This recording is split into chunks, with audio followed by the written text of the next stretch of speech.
की सगळे तुमचे 33 कोटी देव एका बाजूला आहे आणि शिवाजी महाराज एका बाजूला आहेत.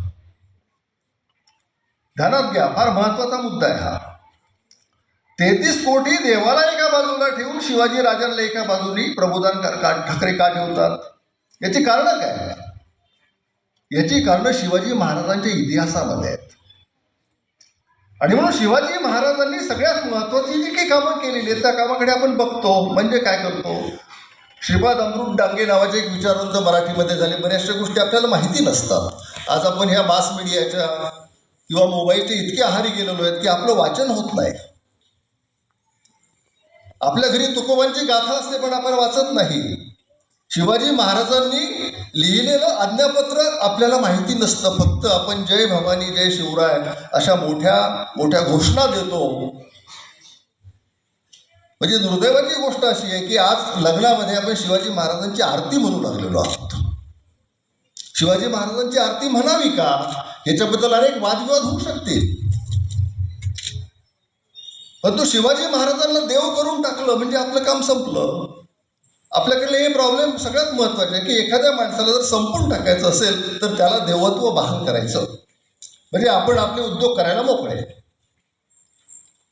विठोबाला आपण देवत्व बहाल केलं आणि विठोबाच्या नावाने दांभिकतेचा प्रसार करायला आपण मोकळे झालो. मूळ तुकोबांना आपण विसरून गेलो. विष्णुमय जग वैष्णवाचा धर्म, भेदाभेद भ्रम मंगळ, कोणाही जीवाचा न घडो मत्सर, वर्म सर्वेश्वर पूजनाचे, हे तत्वज्ञान सांगणारा तुकोबा तुमच्या भाषामध्ये दिसतो का?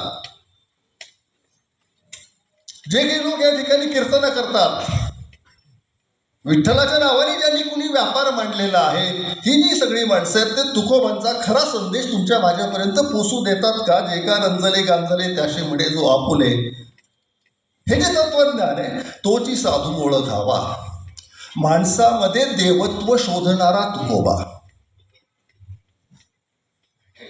जनतेमध्ये ईश्वराचा शोध घेणारा शिवाजी महाराज. काल परवाची गोष्ट आहे की नाशिकला एक फार मोठा कार्यक्रम झाला, शिवजन्मोत्सव. गेल्या 2 वर्ष होईपर्यंत घोषणा देणारे त्या महापुरुषांचे शत्रू असतात. महापुरुषांच्या नावाने इलेक्शनचं निवडणुकांचं राजकारण करणारे हे त्या महापुरुषांचे शत्रू असतात. ज्यांच्या घरामध्ये मोठ्यात मोठा फोटो शिवाजी महाराजांचा असतो ते महापुरुषांचे शत्रू असतात. जे शिवाजी महाराजांचे खरे शिष्य आहे ना, त्यांच्या घरामध्ये फोटो छोटा असेल पण मनामध्ये फार मोठा फोटो असतो. त्यांच्या हृदयामध्ये शिवाजी असतो. आणि हा जो माझा राज आहे, हा जो की माझा शिवाजी महाराज आहे, त्याचं खरं रूप कशा पद्धतीचं आहे तो समजून घेण्याचा तो प्रयत्न करत असतो.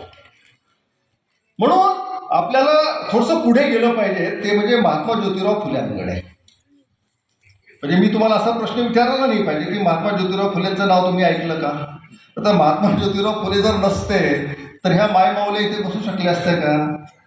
या 4 मुली ज्या पद्धतीने या ठिकाणी शिवाजी महाराजांचा गुणगौरव करत होत्या, गाणी म्हणत होत्या, भाषणं करत होत्या, ह्या मुली येतपर्यंत येऊ शकल्या असतात का?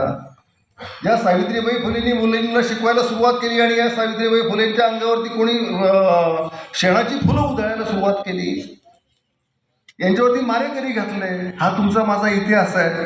म्हणून याच्यासाठी आपल्याला महात्मा ज्योतिराव फुले समजून घेतले पाहिजे की ज्या महात्मा ज्योतिराव फुल्यांनी शिवाजी महाराजांचा इतिहास पहिल्यांदा तुमच्यासमोर खऱ्या अर्थाने मांडलेला आहे. या महाराष्ट्रामध्ये शिवाजी महाराजांची पहिली जयंती कुणी साजरी केलेली आहे? महात्मा ज्योतिराव फुल्यांनी साजरी केलेली आहे. आणि शिवाजीचा पवाडा, आता त्याची गंमत थोडीशी अशी आहे. समग्र फुले तुम्ही वाचलं नसेल, महात्मा ज्योतिबा फुले जरा वाचा तुम्ही, त्याच्यामध्ये शिवाजीचा पवाडा. तर या ठिकाणी 1818 साली पेशवाई बुडाली. एक उत्तम काम ब्रिटिशांनी या ठिकाणी केलं, ते म्हणजे 1818 साली पेशवाई बुडावली. पेशव्यांचा ध्वज खाली सरकला की ते युनियन जॅक जाऊन बसला. पुढे काय झालं? पेशव्यांच्या काळामध्ये दक्षिणा देण्याची एक पद्धत होती. जे काही ब्राह्मण लोक असत त्यांना शिदा दिला जायचा, दक्षिणा दिल्या जायच्या, ब्राह्मण पंडित वगैरे वगैरे. तर या ठिकाणी पेशवाई बुडाल्यानंतर जो मुंबई प्रांत आहे त्या मुंबई प्रांताचा पहिला गव्हर्नर तो म्हणजे लॉर्ड एल्फिस्टन. या एल्फिस्टननी एक निर्णय घेतला की ही जी ब्राह्मणांना दान देण्याची पद्धती ती बंद करायची आहे.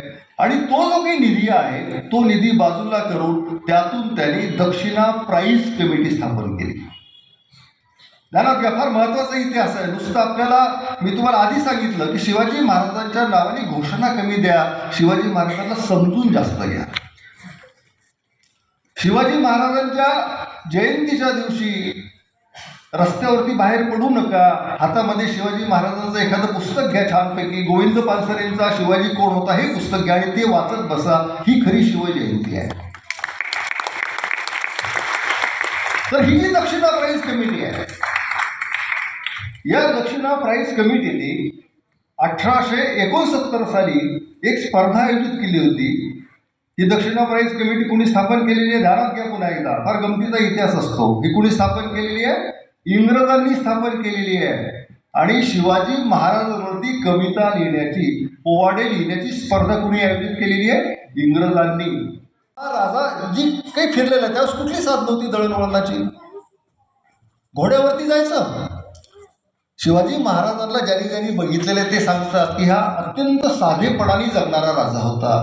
घोड्यावरती शिवाजी महाराज चाललेले आहेत, कुठेतरी रस्त्याने एखादं शेत आहे, ज्वारीचं कणीस घ्यायचं, तेच चोळायचं आणि त्यात खायचं. हे राजेपण शिवाजी महाराजांचं. राजा म्हणजे सोन्याच्या चमचेने जेवणारा असतो ना. शिवाजी महाराज हातावरती कणीस खाऊन चोळून खात होते. जेमतेम 50 वर्षाचं आयुष्य. काय केलं असेल या 50 वर्षामध्ये? अख्ख्या जगासमोर एक आदर्श उभा केला. आणि कशातून केलेला आहे? आपल्या वर्तनातून. शिवाजी महाराजांनी त्यांच्या प्रत्येक विचाराला कृतीची जोड दिलेली आहे, म्हणून शिवाजी महाराज थोर आहे. शिवाजी महाराजांच्या राज्यामधल्या प्रत्येक माणसाला असं वाटत होतं की हा राजा माझा आहे. मध्ययुगामधला इतिहास काय सांगतो? राजाचं आणि प्रजेचं नातं नाही. म्हणून हा एक वेगळा इतिहास घडवणारा हा तुमचा आणि माझा राजा आहे. आज खेड्यापाड्यांची स्थिती फार भयावह आहे, तुम्हाला माहिती आहे. शेतकऱ्यांच्या पोरांची लग्न होतात का? म्हणजे शेतकऱ्यांच्या मुली सुद्धा शेतकऱ्यांच्या पोरांना दिल्या जात नाहीत. माझं जळगावला पोस्टिंग होतं त्यावेळेला बालचंद्र नेमाडे सरांच्या सोबत मी त्यांच्या